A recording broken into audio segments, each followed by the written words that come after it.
Texas to Tokyo, where we started from, no one knows. So I sing the jingle, you don't sing the jingle.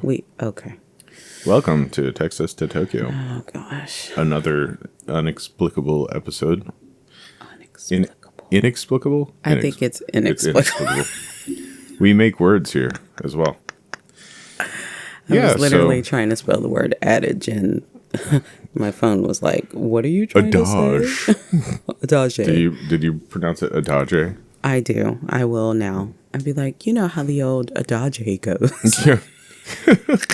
I'm so excited to hear you say that in public. My gosh. Yeah. I can't wait. It'll probably be at school, so you won't be there. My eyeball is itching. Anyway. Well, if this is the first time you're joining us, this is definitely an experimental type of podcast. We'll probably do like about 10 episodes and see how things go from there. But today, we're going to talk about child rearing. That means raising them? children. People. Right. Okay. I was like kicking them in the rear slapping them, punching them. Not really. We're not abusive parents for all you sensitive people out there. But anyway, not for that reason. Yeah. No. Just the joys and tribulations. Yeah. Of our own particular children. Maybe yours are like ours, but you know, who knows? So a funny thing I was chatting about the other day with some other parental units was the idea of saying no to your kids. And my friend, I had told him about this so long ago, I actually forgot, which is kind of humorous. Oh my goodness.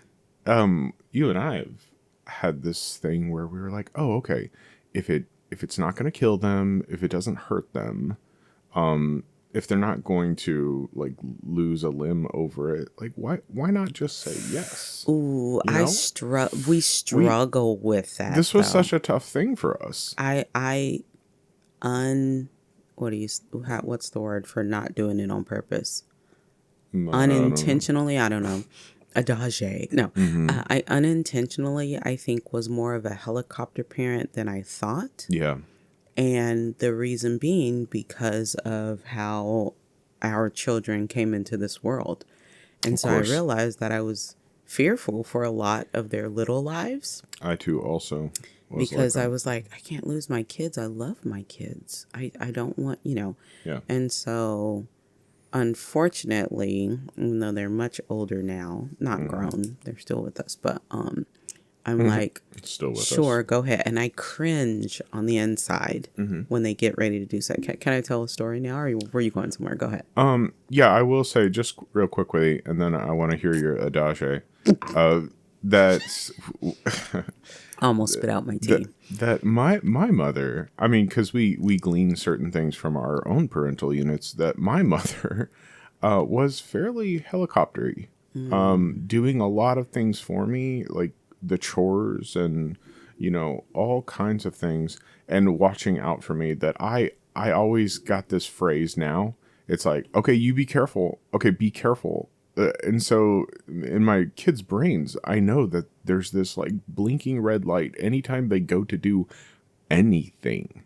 It's like, oh, I need to make sure that I'm careful. And I don't know how I feel about that now. It's like, are you going to be careful all the time? I think that's come across funny when our son was wrestling. And he's constantly looking over to see if we approve of what he's doing. We had to tell him to release the beast. Right.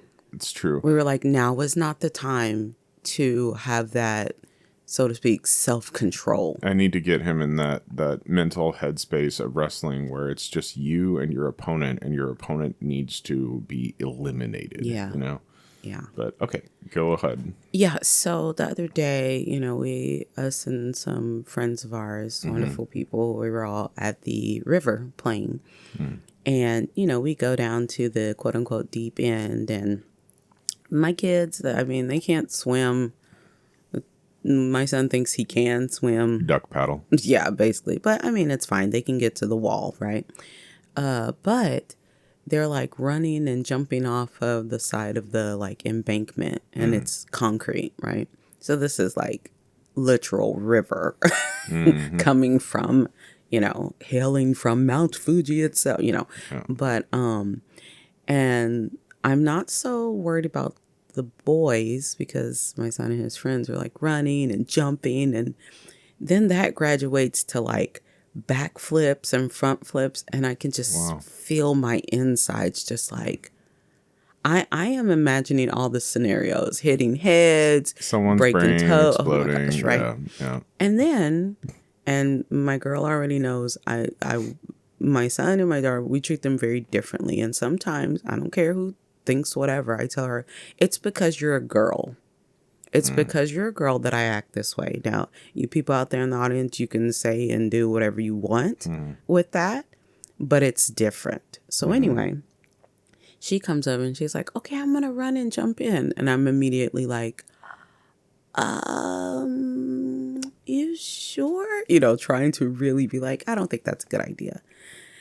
And she's like, yeah, I can do it. I can do it. And I'm like, okay. And now we're not talking about like cliff diving where it's just like, maybe, you run for 1.5 meters and then you jump and it's maybe 2 meters off. Did she do the jump? Well, before we get there, Yeah. I'm like, I don't know if that's a great idea. And she's like, no, I can do it. I was like, okay, go ahead. Trying to swallow back the be careful, Yeah. right? Oh, yeah. Yeah. So she goes and I'm watching. And her friend goes. Then a couple of the boys go. And then she goes. And I watch her and she comes up and she's like, like sputtering and stuff. I'm just like, Yeah. and I'm looking and she looks water. at me. Yeah. I'm like, did you swallow the river water? Like dysentery comes into my brain or whatever. And she's like giving me like an enthusiastic thumbs up and whatever. Thumbs up she did. Yeah. Or thumbs up, she was fine. Yeah. Thumbs up, she was fine. And so then I start thinking, okay, so if she gets a fever or a stomach ache, then over the next couple of days. Of course. Yeah. But she did it and they all had a great time. It's just me like cringing.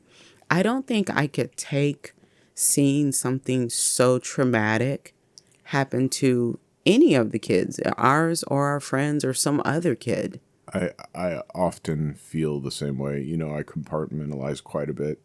And it's like, I go through these scenarios as well where like some kid busts an arm open or something, protruding bone, blah, blah, blah. Like really creepy stuff in my crazy brain. And yeah, I'm like, what would I do? I guess Exactly. Maybe it's guys, I don't know, but sometimes like I just go through scenarios like, okay, I would grab the kid, I would wrap up his arm, I would take it to blah blah blah, like go to the nth degree to figure out what I would do.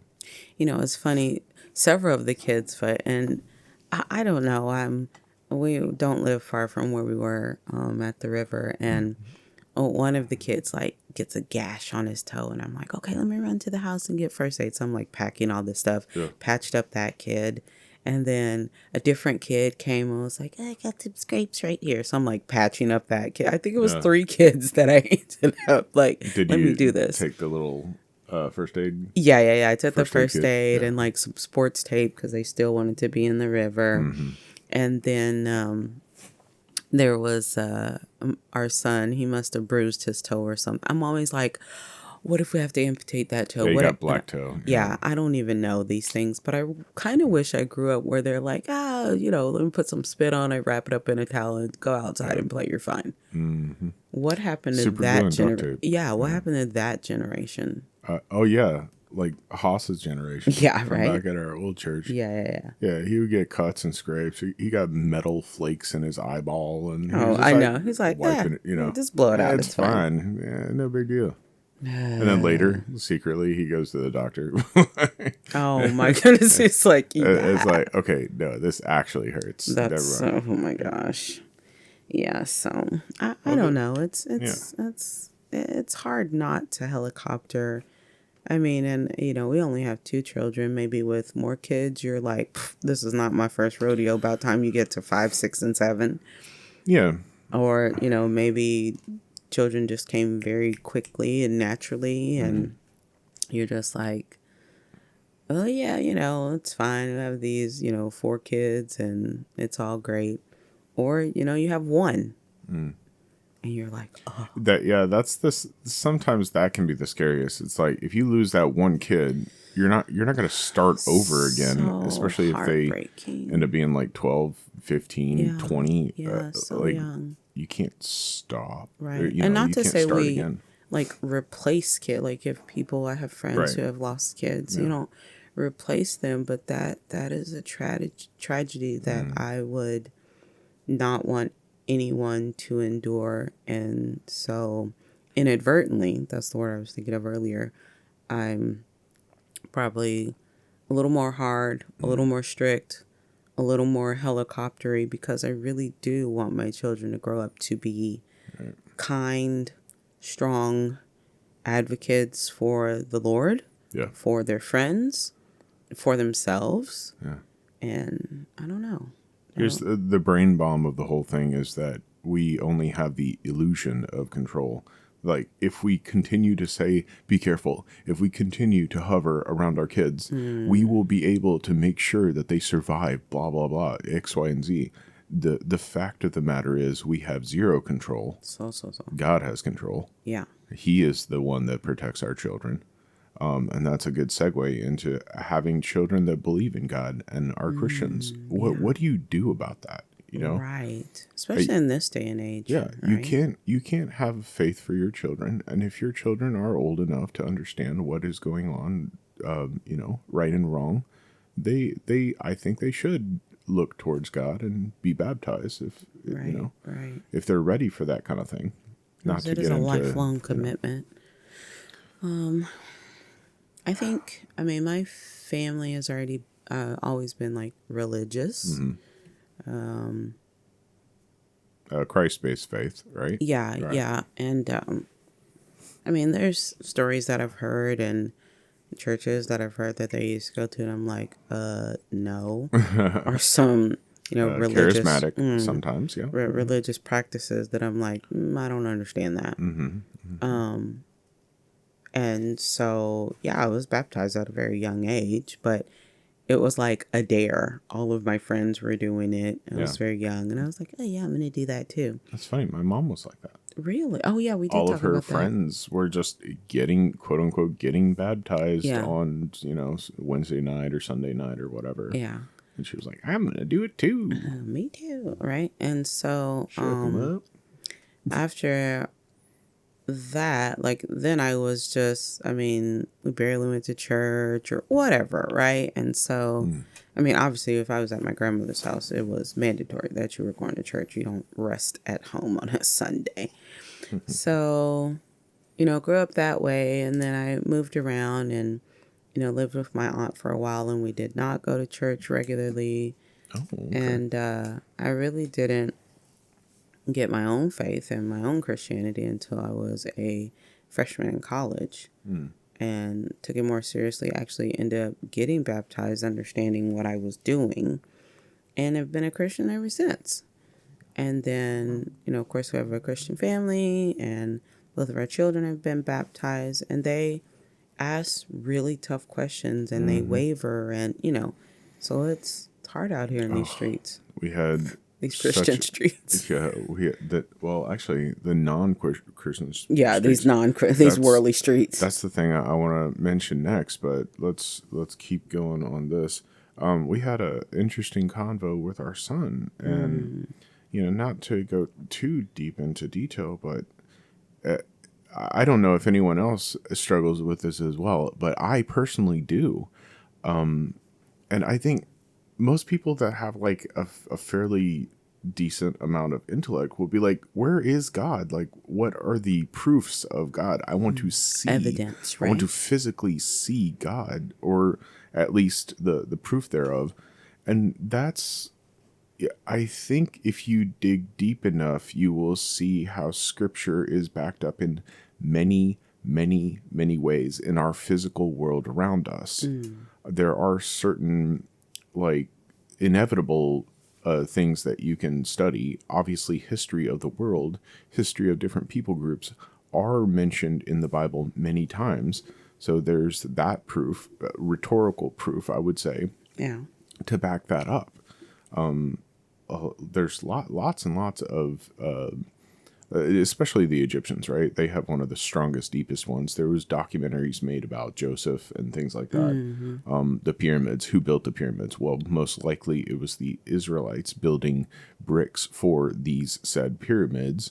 And also Joseph has his own very tiny tomb, right? He had Joseph's tomb. The river is literally named like Yosef and stuff like that. So all this historical evidence. That's one of the main ones. Right. So going, not going too far down the rabbit hole, our son was like, well, what is the Evidence. I'm trying to think of the word, but something that you can't refute, right? Irrefutable evidence. That's what he was looking for. And how'd that conversation go? Yeah, it was heavy. And, our son's a teenager and he's at that age where he's seeking, and, here in very few short years he'll be an adult. And so that's an important thing. Seeking. Yeah, we definitely did not want to damper his inquisitive mind, his questions. And so we weren't like reaming him out, you believe it? No, it was like, we all struggle with it. Yeah. And you've got to find him for yourself. I do. And so, and we were giving some, real life examples, when you have plenty of month left at the end of your money, you're like, I don't know how I'm going to eat. I don't know what's going to happen. And so we started asking questions like, have you ever starved? Have the, utilities ever been off? Have you ever wanted for anything? And he's like, gone without clothes. Right. And he's like, no, but how do I know that's not coincidence? And I was like, that's a good question. How do you know? Bro. Right. And so I kid you guys not, literally yesterday. It was the next day. Yeah. Matt, we had this conversation 2 days ago, and, my husband and I are discussing, finances and how we're going to survive and all of this. And I'm not working, you're working. Yeah. So I struggle financially if I'm staying in college, Right. And so, not to give too many details, but I tell you, if the Lord came in clutch yet again, and of course, we don't burden our children with like financial things. Like, we talk about money, but they don't need to be worried, in my own opinion, about the going-ons of the house. That's where a lot of people actually disagree with us. Yes. There's tons of people, including my parents, that believe you do not discuss finances with your children at all. You do not discuss stresses and pain points in your marriage with your children at all. I'm like, I grew up thinking like, well, what the heck is the point of parents then? Y'all are supposed to teach your kids this stuff. Yeah, it's at least a little bit. Right? We can have financial conversations, but what I'm talking about is down to the penny. Okay, how much money we have? I'm or not going paying to tell the you bills, my XYZ of my finances, or my bank account. the phone might get cut off because that kind of stuff, right? Yeah. Because I knew that we were struggling when I was growing up because the water was off. You don't think that was stressful for me? Or the lights wouldn't work when I came home. No food in the pantry. Or no food in, so that kind of stuff. So Matt and I differ a bit. And also about, my parents never argued when we grew up. And I'm like, then they get married and they're confused why they're having arguments. Right. Wait, why did my parents get divorced? They never get in any kind of argument. Right. Yeah. And so we try to be as real as developmentally appropriate. Our children know that we argue. Our children know that we have to work through our own junk and that forgiveness is a thing.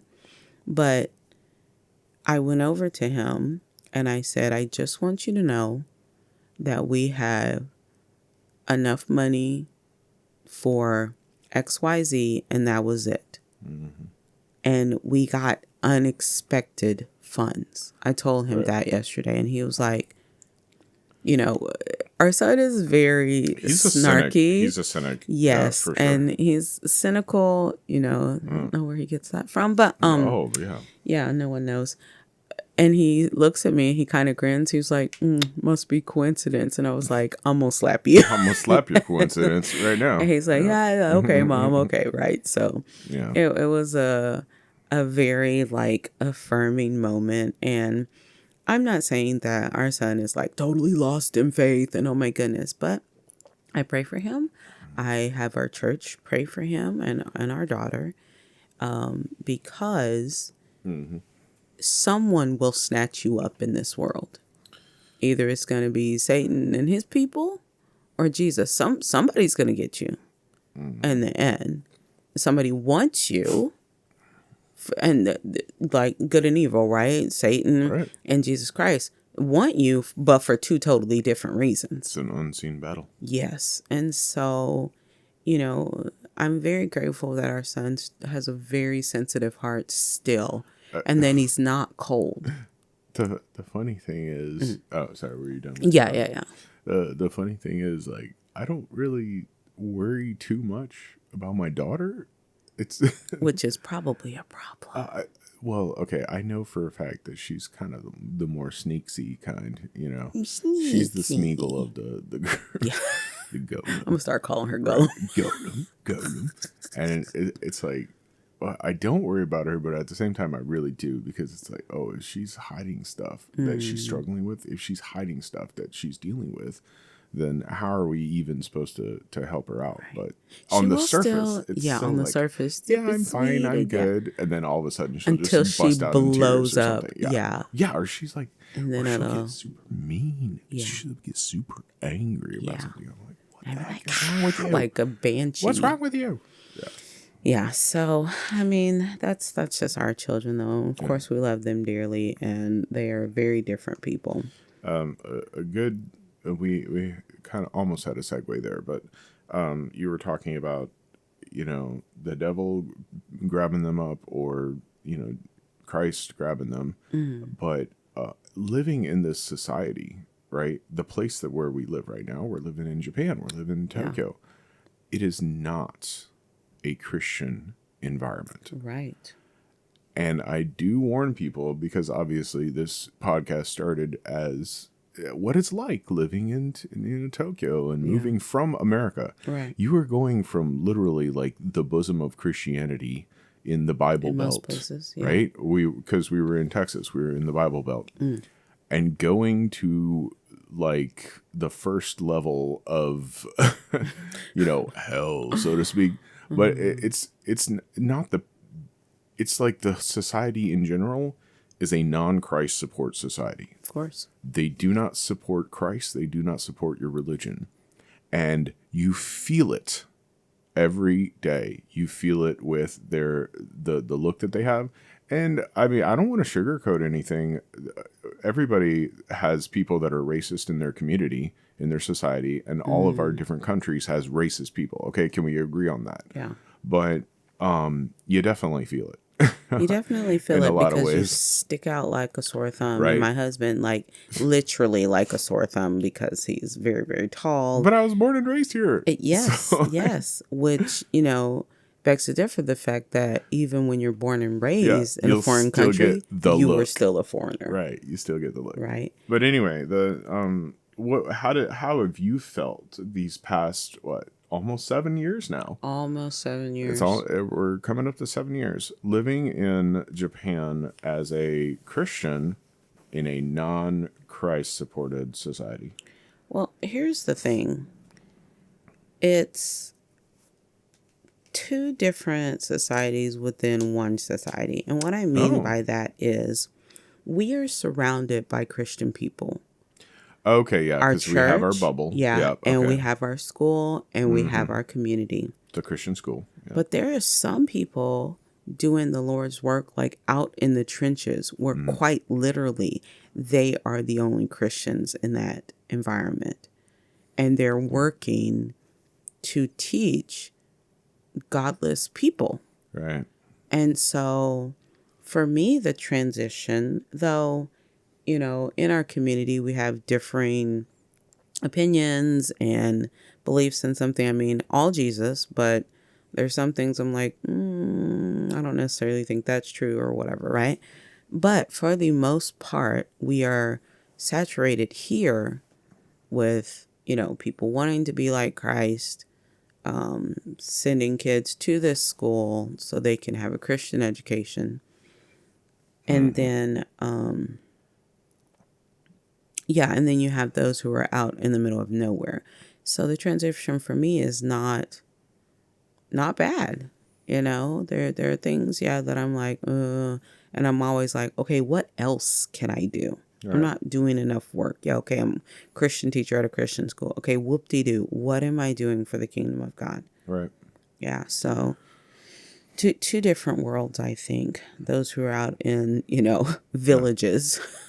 I do absolutely agree. It is way different to be in our little, Christian Tokyo bubble and then going outside of that, or like going down to one of the major ekis and just saying like, Christ has risen. Like talking to people about that, they're like, who? Dare? Nani kore? Who's Christ? Right? That's definitely a good point. I personally don't feel it as often, I think, just because I was born and raised here, so it's a little bit different context for me. But yeah, man, every once in a while when if I'm sitting at the table at a restaurant or something and I'm praying and I get people to look over at me and they're like, oh, what are you doing over there? Like, why aren't you taking your food? It does, you do feel it. Yeah, you can definitely feel the stares, and you just kind of have to get to the point where you just have to say, well, this is who I am, and I don't care, and if you're willing to listen, I can talk to you about the Lord, All right. I will say, I'll throw in a little Bible verse here because you were talking about searching the scriptures and like making sure that everything that they're saying in the scriptures is real. Acts 17:11, talking about the Bereans. Now the Berean Jews were more noble character than those of Thessalonica. Thessalonica. For they received the message with great eagerness and examined the scriptures every day to see if what Paul said was true. So, I don't know if I can give you just one point. When you're going to these different churches around, especially in a foreign country, like double check to see if what they're saying is correct. Right. If they're preaching a different Jesus, yeah. If they're preaching a different Christ than what you're used to, you should get out of there. Yeah, you really need to. Like immediately. Yep. Your soul is at stake, right? Yeah. And I mean, don't just leave and be like, I'm out. Right. But you might want to have a conversation, and depending on the conversation, if they're like, well, you don't know what you're talking about, or not willing to at least have a conversation about it. That's true. Then you get out of there. I guess right? I should preface that. Yeah. There's a lot of people that stick around for way, way too long. But yeah, if you try to, change from inside and talk to the eldership, talk to the deacons and say like, look, I don't agree with what you're saying. And here's the biblical proof. And people aren't listening to you and they just ignore you. It's probably time to, what is it? Wipe the dust off your feet. Yeah. As it says in the scripture. And as the good book says. Oh yeah. Fiddler on the Roof. Yep. Instant family favorite. They want to watch it again already. Oh, of course. Yes, I introduced my children and family to Fiddler on the Roof. Great book. Your children and family? Sorry. my children, entire family. My family, my son, my daughter, and my wife. Oh, man. How many years now till the kids are gone? We're counting down the days. 5 or so. Yeah. It'll be a sad day. All right. Well, this one was a bit short. I think we packed a lot into it. I think we packed a lot. Yeah. I appreciate y'all joining us. Hope you enjoyed the podcast, and we will see you on the next one. Yes. All right. Texas to Tokyo. We're not gonna be around more. No more. Get out of here. Okay. Y'all have a good one. Yeah. See ya. Bye.